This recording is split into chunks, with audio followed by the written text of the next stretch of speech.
Welcome to Solving Right Triangles, and this is where you can show me fewer steps. I always need an equation. So when we're dealing with right triangles, how many angles do we have in a triangle, right triangle more specifically? We have 3. And how many sides do we have? We have 3 sides. So when we solve a right triangle, it means we have to calculate all of the missing angles and sides. So 3 angles, 3 sides. There's 2 possible scenarios. And you need to calculate, so 3, because you'll always have that right angle, and you'll either have 2 sides or an angle and a side. And there's 3 possibilities: trigonometric ratio, so that's of course sine, cosine, tangent; Pythagorean theorem, so that's the sum of the squares of the sides of a right triangle equals the square of the hypotenuse; or we can use the fact that the sum of the angles in a triangle is 180 degrees. So we'll just take a look at this one here. So first thing we need to do is look at how to label a triangle. So the capital letters, those are our vertices, those are our points right here. And so to label a right triangle, which you'll need for future courses, we take the lowercase letter, we go across, and we label that as lowercase side A.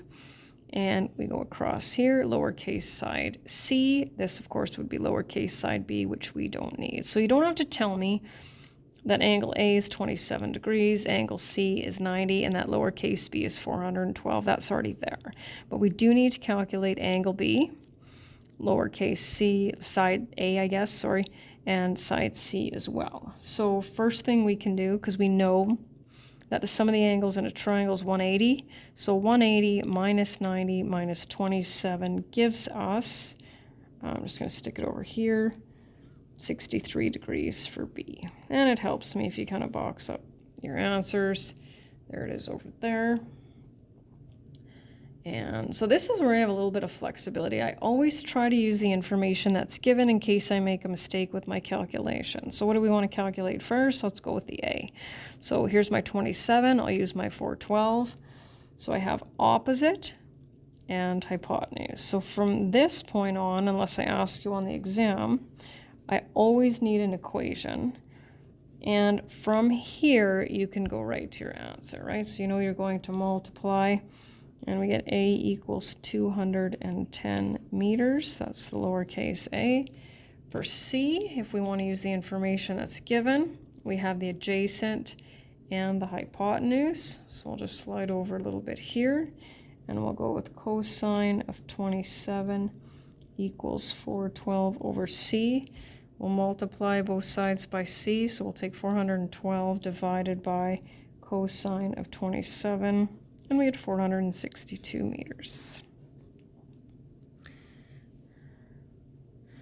So that one said nearest unit. This next one here says round all angles to the nearest degree and sides to 1 decimal place. So this time we're going to have to, now you can use Pythagoras. So you can say 16.1 squared plus little x squared equals 55.8 squared. Now this is where sometimes we get some slightly different answers, and so you need to just make sure when you're looking at the answers that you don't worry too much about it. And I'll actually do this one a couple of different ways just so that you can see that the math is all good, but you may have answers that are just a little off, and that is okay. So let's start with an angle, because I prefer not to use Pythagoras, not that it matters. So I'm going to start with angle Z, and I'm going to use the information that's given. So this will be the opposite over the hypotenuse, so that'll be sine of Z, capital, right? 16.1 over 55.8, so angle Z is 17 degrees. And of course, we'll use the sum of the angles in a triangle is 180, and we'll get 73 degrees for x. Now we have no choice but to use this for calculating this. So I'm just going to show you 2 different ways. So let's say we decided to use, I'm going to put my 73 in here, right? So let's say we used sine of 73 equals opposite over hypotenuse. So I do my math, and I get 53.4.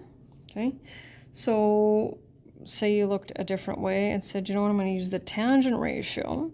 So you took the tangent of 73, and so then we have to go opposite over adjacent, and then you do your math correctly and you get 52.7. So you can see there's a difference of 0.7 there, and that does happen sometimes. Pythagoras actually gets us this one as well, and that's not a big deal. So that's why I ask for your equation. So if your equation's set up properly and I can see that the math is good, then it is totally fine. And that's it.